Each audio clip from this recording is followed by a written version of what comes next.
Hello everybody, what is up? Prof Toast here. So today on Prof Toast Gaming, we're going to be talking a bit about Nintendo. So we have a few subjects we're going to be going over. First one is basically going to be how the Wii had a negative impact on a Nintendo home console. Second one is going to be about the marketing of the Wii U. The third one is going to be about the games and how they seem to be doing a good job at it so far. Alright, so let's go ahead and get on our first subject about the Wii. So I honestly think it did have kind of a bad impact for the home console, basically because they catered a lot towards the casual gamers. I mean, it's not a bad thing, but the thing is, you don't want to make that your number one audience to direct towards, because casual gamers don't really have any console loyalty. Most of them nowadays, they're just kind of on their cell phone playing, I don't know, Flappy Bird or Angry Birds or whatever. And I just think it was a bad decision because they had so much freaking shovelware, and a majority of the library was just utter crap games. I mean, they did of course have their select handful of games and everything, but I mean, after that, when you have the Wii U and everything, if you were to sit there and say, hey man, I'm gonna get Call of Duty Ghosts, your friend would probably go, oh, I wonder if he's gonna get it on the PlayStation 3, 360, PS4, Xbox One. He said, no man, I'm getting it on the Wii U. They just kind of look at you and go, why? And that's just kind of bad, because that's basically what the Wii did. It just kind of gave them that whole basic outlook. It's like, yeah, it doesn't really seem like a serious contender, which I don't get why Nintendo's doing that. They seem to be having this mentality that, oh, we can't compete against Sony or Microsoft, which they really need to get that out of their head. I mean, they used to basically be, well, not really toe-to-toe, but I mean, they used to be pretty good up there and stuff with all three of the consoles, through the N64, the GameCube. Then once the Wii kind of launched, it was like, I don't know.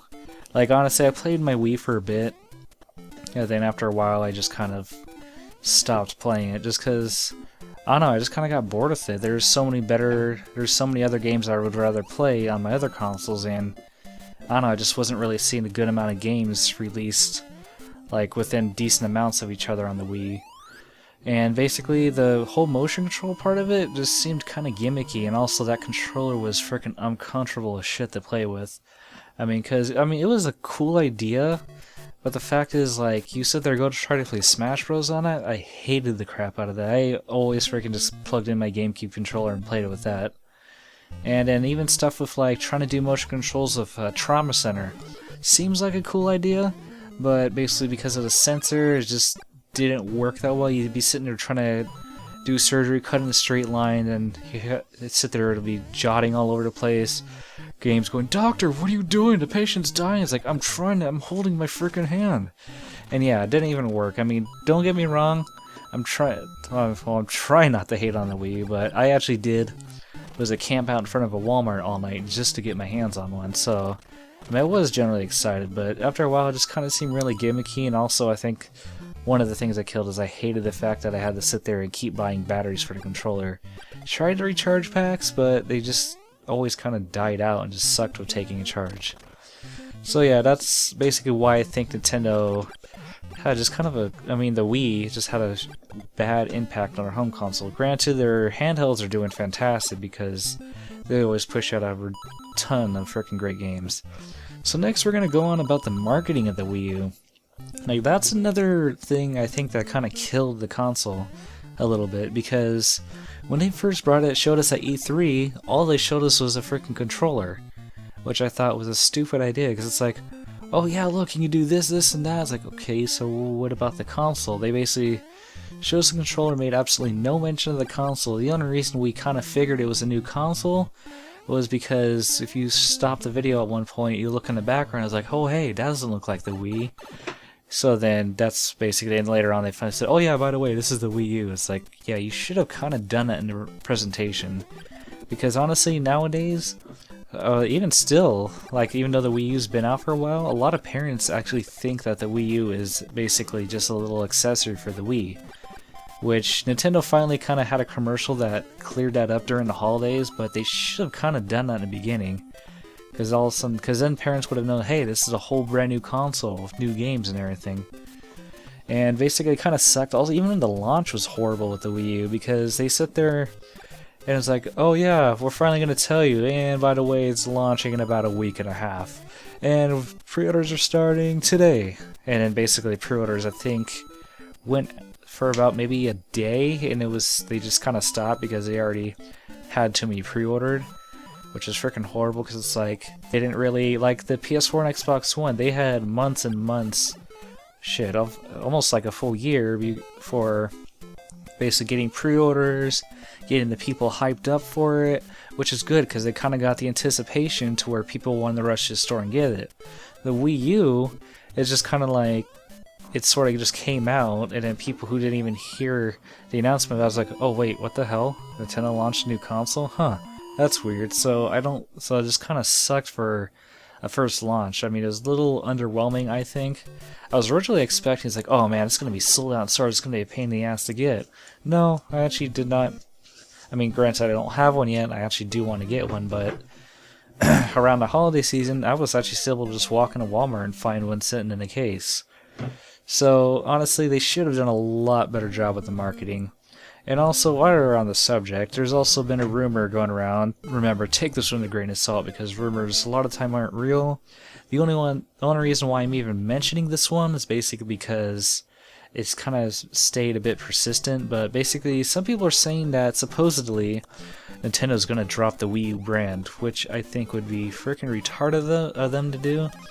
Because if you look at how Sega went through their consoles, they had the Genesis. The Genesis was freaking great. And then they go, oh, let's do the 32X add-on thing. It's like, oh shit, that's not doing too well. Oh no, let's do the Sega CD add-on.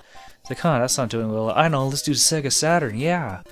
Didn't really sit there and do that much. And then all of a sudden, then it came out with the Dreamcast, which is actually a great console. But by then, the developers saw how they kept just kind of flip-flopping between game systems, and they're just like, no, we don't want to support that. We don't know when they're just going to sit there and quit that console. We're going to have to sit there and scrap our old projects or try to rework them. So that's, I don't know, that's just, I really hope that better be a fake rumor, because, I mean, though Nintendo could probably fail, I mean, not fail, I mean, they could probably do pretty well, because Sega at the time was pretty much just bleeding money. They're just like, no, we can't do this. Nintendo, they kind of honestly have enough money in the bank to sit there and keep losing money for quite a few years and be okay.